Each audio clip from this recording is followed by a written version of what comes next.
The air in Alara's workspace didn't just hum with the low thrum of servers, it carried the faint, clean scent of ionized air and something else, the ghost of old paper, a reminder of the physical archives stored deep beneath the Global Information Commons facility. On the walls, holographic displays shimmered, not static images, but interactive reproductions, a Babylonian star chart from a digitized clay tablet, a Roman legal code etched onto bronze, and, more recently cataloged, crisp, identical facsimiles of philosophical debates and scientific treatises, their typefaces remarkably sharp, dating undeniably to the 4th century CE. It was September 2025, and Alara inhabited a world where the deep past was rendered immediate, a world profoundly shaped by 2 millennia of easily reproducible information.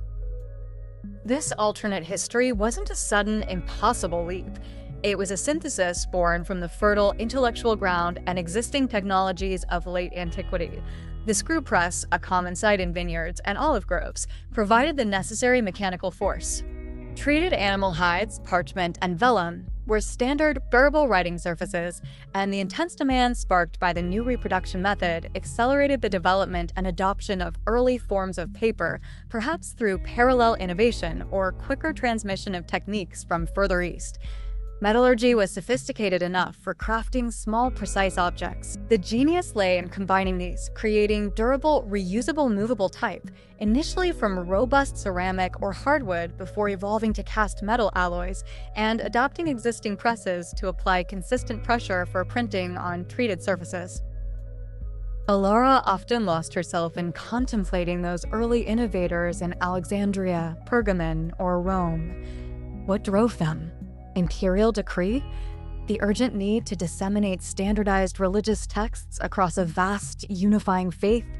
The sheer intellectual fervor of scholars demanding more copies than scribes could ever produce? Whatever the impetus, the technology took hold. It wasn't Gutenberg's sudden revolution, but a slower burn, its principles spreading gradually, adapting to local scripts and materials across the Mediterranean and into Asia. Scribal guilds resisted, their livelihoods threatened, but the efficiency and potential reach for rulers and religious leaders proved too powerful to ultimately contain. Alara's current task felt less like routine digitization and more like active historical recovery. She wasn't just processing incoming collections, she was hunting for a specific absence. She was searching for definitive proof of philosophical texts whispered about only in the margins of later banned books, arguments from late antiquity, reputedly printed and circulated widely before being systematically and brutally erased from the historical record by consolidating powers. Her grandfather, a quiet, persistent scholar in a nation with a long, grim history of information control, had been obsessed with these lost works. He was one of the last to possess a physical fragment hinting at their existence, a piece of a later commentary, itself banned, that referenced the ancient, suppressed ideas. His collection, painstakingly built over a lifetime, was confiscated years ago, a casualty of another regime's fear of unsanctioned history. He had spoken of foundational concepts within those lost texts, printed at the very dawn of the press, ideas that didn't just critique rulers, but fundamentally challenged the very basis of their authority, arguing for an inherent, inalienable individual autonomy. For Alara, finding these texts wasn't just an academic pursuit, it was a personal quest, a way to honor her grandfather's legacy and underscore the ancient roots of the fight for free thought, the fight her organization, the Global Information Commons, waged daily. The Commons was an independent beacon dedicated to preserving and making historical information accessible outside the tight control of state or corporate entities, a mission that felt increasingly vital in the algorithm-governed data-walled information landscape of 2025. She initiated a complex query through the Commons' advanced AI algorithms.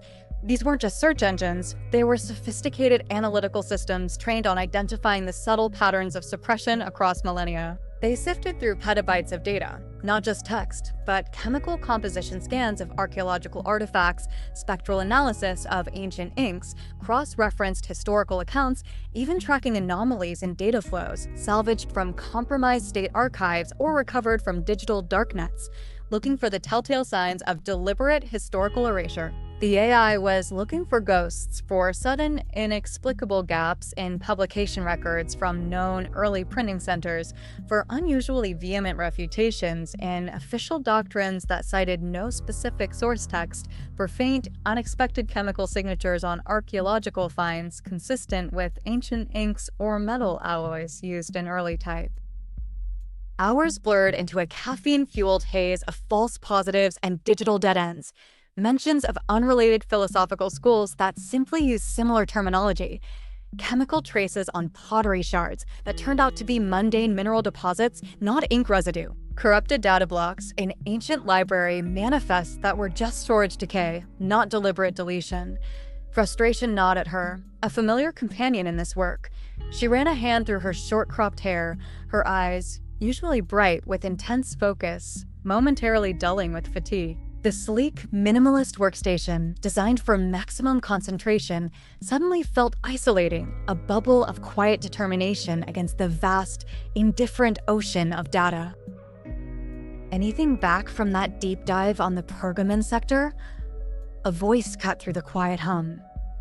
Kale, a senior archivist whose technical expertise in navigating obsolete file formats and recovering corrupted data was legendary within the Commons, stood by the doorway, holding 2 steaming mugs, a ritual comfort. Ilara sighed, taking the offered mug, the warmth a small solace. Still chasing phantoms, Kale. This data from the 4th and 5th centuries, it's too clean in the official channels. Like someone took a digital scouring pad and scrubbed the historical record where those texts should be. Kale nodded, his expression mirroring her concern. It fits the pattern, though. The imperial and early religious authorities understood the power of the printed word faster than anyone gave them credit for in the standard histories. They didn't just ban books, they tried to unmake them, erase their very existence. He leaned against the doorframe, sipping his mug. Remember that collection we salvaged from the Vatican vaults?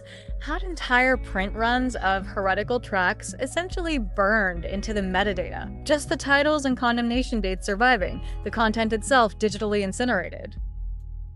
Exactly, Ilara murmured, her gaze fixed on the swirling holographic data points representing billions of potential connections. But these texts, my grandfather believed they predated even that era of systematic, centralized censorship. That they were suppressed almost as soon as the technology made them possible, seen as a fundamental threat from day one. If they exist, they'd be the ultimate proof that the fight for information control started literally with the invention of the press itself, not centuries later as a reaction to the Reformation or Enlightenment. She refocused, refining the AI algorithm, narrowing the parameters further, focusing on linguistic anomalies consistent with specific regional dialects of the time, cross-referencing potential print locations with known centers of philosophical dissent or political unrest. The AI crunched the data, its silent, immense processes depicted as intricate, flowing networks of light across her main screen, a digital representation of knowledge being mapped and analyzed. Then, a subtle flicker in the periphery of the display. An anomaly score spiked, not in a text archive this time, but within a massive data set of digitized archaeological findings. The data originated from an ancient urban site near the coast of Asia Minor, a city known to have housed one of the largest scriptoria in the Hellenistic world, a center of learning later adapted for printing before its violent destruction in a forgotten conflict around the 6th century CE. Ilara zoomed in on the flagged area, her heart beginning a slow, heavy beat. The AI had highlighted a series of small, metallic objects found within a sealed, hidden chamber deep beneath the ruins of what appeared to have been a municipal administrative building. They were heavily corroded, encrusted with centuries of earth and mineral deposits, but the AI's high-resolution chemical analysis and structural scan were definitive, cutting through the decay. Individual pieces of metal, shaped, weighted, type. And next to them, partially obscured, a small, heavily damaged metal plate. Kale, she breathed, her voice tight with excitement, barely a whisper. Look. He crossed the room quickly, his earlier casual posture gone, peering intently at the screen. Type? He murmured, his eyes wide. From that period? The 4th century? He shook his head in disbelief, then his expression hardened. If this is real, someone didn't want it found.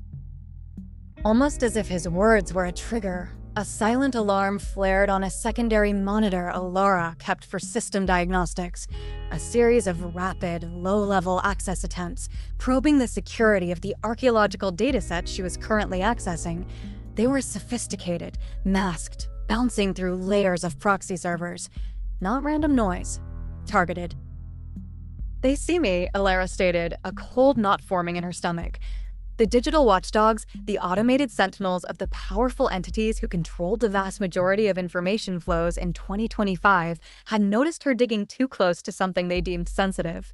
The stakes, which had felt high before, had just become immeasurably higher. Part 1 ended with Alara poised on the edge of an unprecedented discovery, her search for proof of ancient, suppressed printed texts, leading her to scan archaeological data containing what appeared to be 4th century movable type. The thrill of the find was immediately underscored by a chilling realization. Her activity had triggered an automated response from the digital guardians of the established information order. They're just probing, Kale said, his fingers flying across a separate console, shoring up firewalls and monitoring intrusion attempts.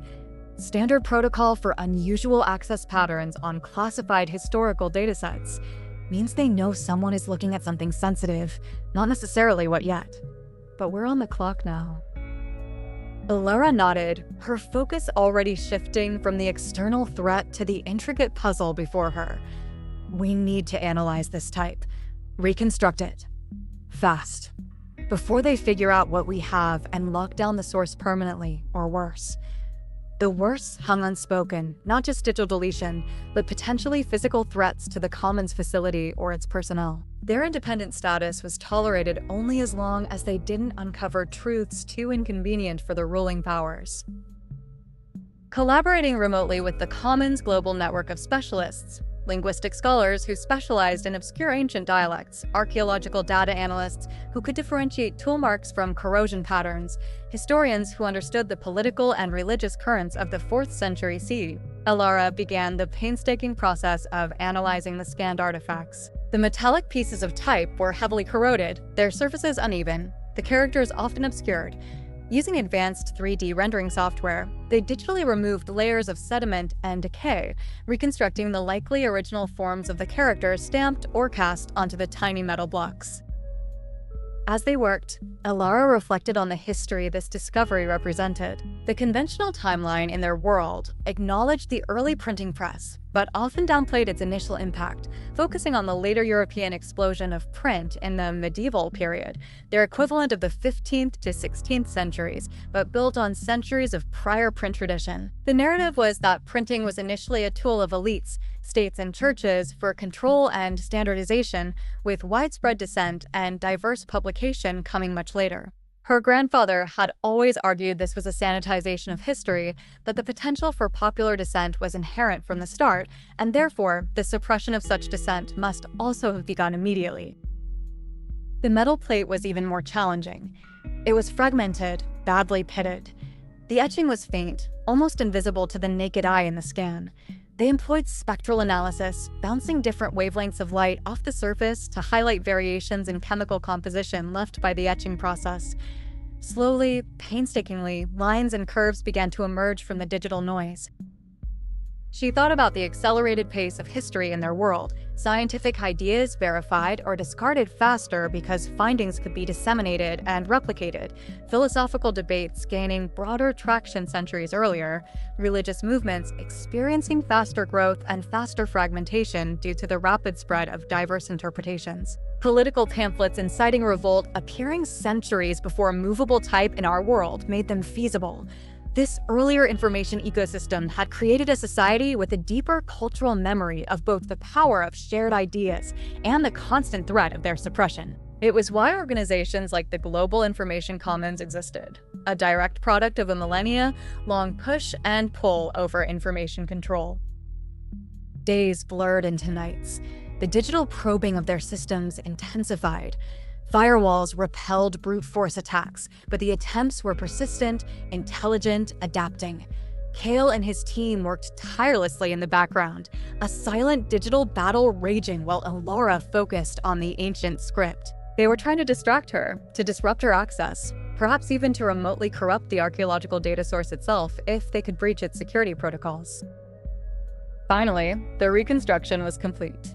The characters from the individual type pieces and the faint etching on the metal plate were assembled digitally. They formed a short, but incredibly potent inscription. Alara ran the linguistic algorithms one last time, comparing the reconstructed characters and their arrangement to known examples of late classical languages and regional variations. The system returned a high-confidence translation. She stared at the screen, the ancient words appearing in modern script, stark and undeniable. No ruler holds sway by divine grant, nor state by inherited chain. Autonomy resides in each, a truth the press shall carry forth. Alara felt a profound stillness descend upon her. The air left her lungs. These weren't just philosophical musings, they were a direct, revolutionary challenge to the fundamental principles upon which most states and power structures, ancient and modern, were built.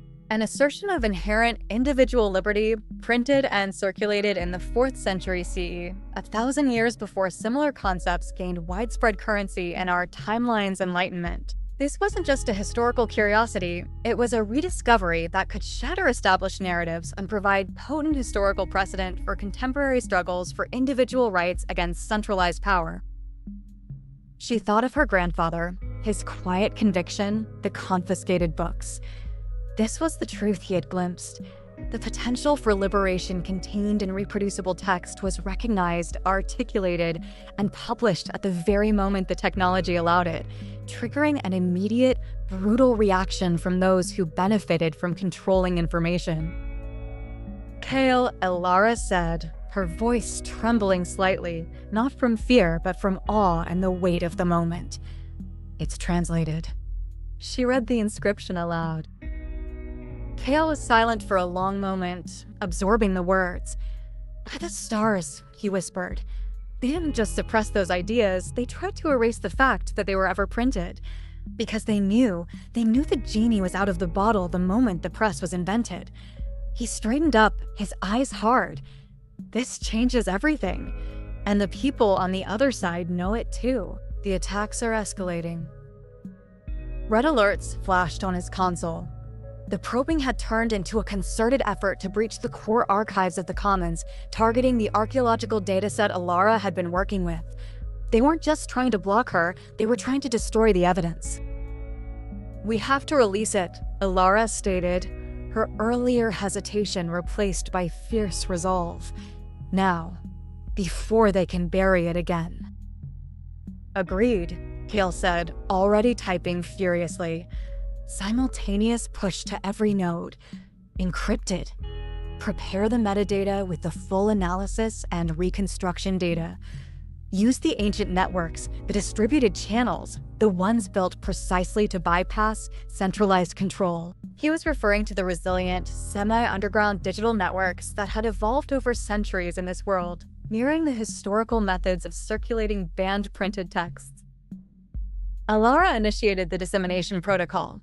The digital representation of the ancient type and its explosive message was segmented, encrypted, and injected into the distributed network, a digital echo of the physical copies that were burned or buried 2 millennia ago. The immediate digital counterattack was ferocious, a storm of code attempting to intercept, corrupt, or delete the signal. Firewalls flared, alarms blared in the background, but the distributed network was designed for this, to absorb hits, to reroute, to replicate, and spread the information across countless independent nodes. The outcome of the digital battle was uncertain.